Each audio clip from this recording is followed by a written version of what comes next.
Seu exame apontou que você tem uma hérnia de disco? Eu vou simplificar as informações e você vai perceber que isso não é um bicho de 7 cabeças. Vem comigo! A primeira coisa que você tem que saber é o que é uma hérnia de disco. É o deslocamento do disco vertebral. Nossa coluna é composta por ossos chamados vértebras e entre as vértebras, lá da cervical até a nossa lombar, entre cada vértebra tem um disco.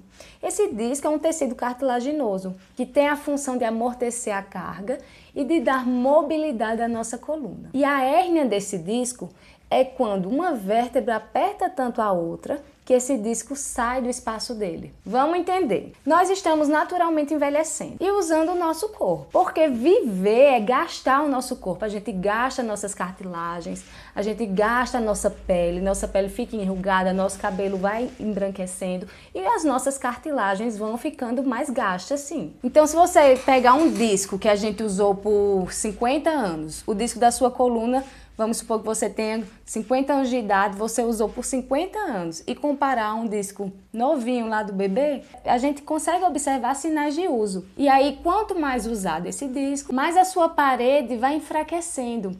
E aí, quando a gente tem uma pressão muito grande entre as vértebras, essa parede pode se romper. E o conteúdo que está dentro do disco, que é o que a gente chama de núcleo, é um núcleo mais gelatinoso, ele vai e pode extravasar. Mas eu já te adianto, uma coisa que pode ajudar a evitar esse rompimento é a força muscular.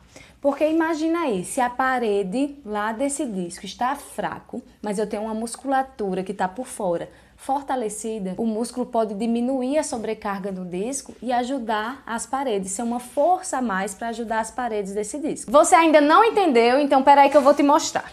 Para você entender, eu tenho aqui um sabonete molhado. Imagina que as minhas mãos são as paredes do disco, é o que envolve o núcleo do disco. Então, quando a parede está mais fraca e eu tenho uma pressão interna muito grande nesse disco, ele não tem para onde correr, ele sofre aquela pressão e extrapola as paredes. E quem que aumenta essa pressão lá no nosso disco? É principalmente a força da gravidade. Nós estamos constantemente sujeitos à força da gravidade. Ela está empurrando a gente para baixo, mandando uma força para baixo, mandando uma força lá de pressão, de compactação nas nossas articulações. A nossa força muscular é uma força que atua contra a gravidade. Então, quando você tem uma musculatura forte na coluna, nas pernas, que sustenta o seu corpo e consegue vencer a força da gravidade, dificilmente você tem um aumento de pressão nas articulações. Ah, Ângela, então se eu usar um colete na coluna, isso vai funcionar como uma força contração da gravidade, vai segurar minha coluna e não vai dar hérnia? Não, vocês querem tudo mais fácil, né? O colete, na verdade, ele vai acostumar os seus músculos, vai deixar seu músculo preguiçoso. Porque tudo no nosso corpo que a gente não usa, vai deixando de existir. Porque o corpo entende. Se eu não preciso de músculo para segurar essa coluna, já tem um suporte externo, para que eu vou estar gastando energia com a musculatura, mandando sangue, mandando estímulo elétrico, fazendo todo o trabalho de metabolismo celular? Não tem para quê. Então sua musculatura vai atrofiando e aí você vai ficando cada vez mais dependente do colete. Então não tem atalho, não tem meio caminho, não tem meio termo. Tem que fortalecer a musculatura para vencer a ação da gravidade e diminuir a pressão nas articulações. Inclusive, eu falei sobre colete nesse vídeo aqui, depois você vai lá conferir, que é um vídeo muito legal explicando a evidência científica que está por trás do colete, das cintas, do suporte da coluna. Além da força muscular, é claro que um sono de boa qualidade, de boa quantidade, vai ajudar a prevenir hérnia, porque é durante o sono que o nosso disco é hidratado, então a parede celular, a fibra cartilaginosa fica mais hidratada, mais saudável, assim como a alimentação. Parece óbvio, mas a gente esquece. Uma dieta baseada em alimentos industrializados deixa nosso organismo sobrecarregado. Agora, olha que interessante. Se você já sente dor e foi fazer um exame de imagem, viu que tem a hérnia, nem sempre a sua dor está associada à hérnia. Uma hérnia não é construída do dia para a noite. Geralmente é uma condição que aparece ao longo do tempo, ao longo dos anos. Vem sendo construído, vem aparecendo. Então, muitas vezes as pessoas têm uma crise de dor, mas essa crise de dor não está associada àquela hérnia. Às vezes a hérnia já estava ali presente há muito tempo, mas como você não tinha dor, você não foi procurar saber, nunca tinha feito o exame de imagem, então nem sabia que tinha hérnia. Aí teve uma crise de dor, por outros motivos, outros fatores. Quando você analisa a sua coluna, viu lá hérnia de disco, e aí automaticamente você associa que a sua dor está relacionada à hérnia. Mas a gente precisa fazer alguns testes clínicos para saber se há essa correlação. E quando nós estamos do lado da cadeira do paciente, a gente tem uma tendência a confiar muito nos exames de imagem. Mas toda a nossa ciência, a ciência da saúde, diz a mesma coisa, que a clínica é soberana. Então, se no teste clínico essa correlação não aparece, é porque provavelmente a sua dor não está relacionada à hérnia. Tem um teste também que é para ver se a sua dor é uma tensão neural. Esse de tensão neural eu já coloquei aqui no canal, tem o vídeo aqui, depois você vai lá conferir.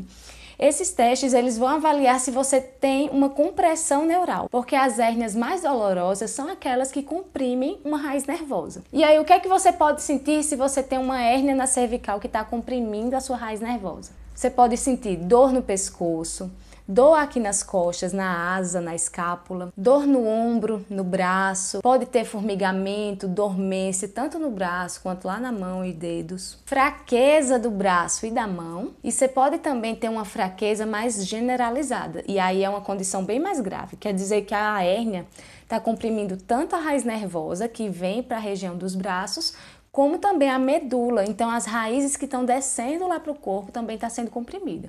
Mas aí é um caso bem mais grave e é raríssimo. Já quando a hérnia de disco é na torácica, você pode sentir dor bem no meio das costas, dor irradiada para as costelas, formigamento nessa região das costelas, a inervação da região torácica é na caixa torácica.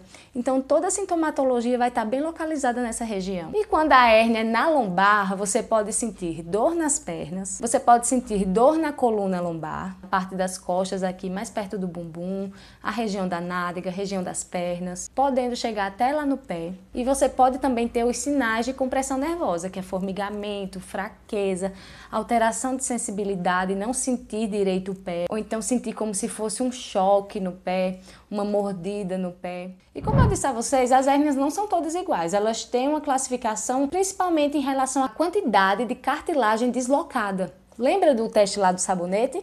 O quanto que aquele sabonete está saindo da parede. Então, se você tem um abaulamento, quer dizer que está saindo uma coisinha deste tamanho aqui, coisa pequena, fácil de resolver, mas que pode doer sim, tá? Quando é uma protrusão discal, já tem uma deformação maior do anel fibroso, dessa parede externa do disco. Mas ele ainda está íntegro, ele está lá, firme e forte, segurando as pontas. Agora, quando você tem o que a gente chama de extrusão discal, quer dizer que teve uma ruptura desse anel fibroso da parede do disco e saiu um fragmento do disco. E quando você tem uma hérnia sequestrada, é quando esse fragmento que saiu está totalmente solto do disco. Olha aqui nas imagens direitinho que você vai entender bem. E a pergunta que não quer calar é: o que é que eu faço? Ó, 3 pontos para você. Primeiro, se você não tem dor, não tem sintoma, só fortalece a tua coluna e vive normal. Inclusive, você pode correr e fazer atividades de impacto sim. Atividades de impacto que você aguenta, fortalece mais ainda o seu disco. É como se fosse um estímulo para que seu disco ficasse mais forte. Então tem que ter um controle aí da demanda da atividade para ser uma demanda que você dê conta. Mas quando você faz uma atividade que gera um estresse lá no osso, na cartilagem, um estresse controlado, o teu corpo fica mais forte. O segundo ponto é que nem sempre você vai precisar de cirurgia. Cerca de 5% das pessoas com hérnia é que vão precisar de fazer cirurgia. Só nos casos que o seu corpo não está respondendo ao tratamento lá com fisioterapeuta, ao tratamento medicamentoso, não está respondendo, está sentindo dor, está com sintomas de compressão neural, com limitação funcional, com fraqueza, alteração de sensibilidade, já está comprometendo o teu sistema urogenitário. Então parte para a cirurgia que vai ser sucesso. E o terceiro é que você precisa descomprimir essa coluna. O surgimento da hérnia quer dizer o quê? Que tua coluna está gritando. Cara, é muita pressão aqui pra mim, fortalece essa musculatura que eu não tô dando conta. E tem exercícios aqui no canal, mas se você quiser que eu faça um específico para sua condição, coloca aqui o que é que você está sentindo, onde é que você tem hérnia, se é abaulamento, se é protrusão, se já é uma hérnia sequestrada. Coloca aqui o teu caso, que aí a gente vai discutir e procurar o melhor exercício para você. Se você gostou do vídeo, curte e se inscreve no canal. Um beijo, te vejo no próximo vídeo.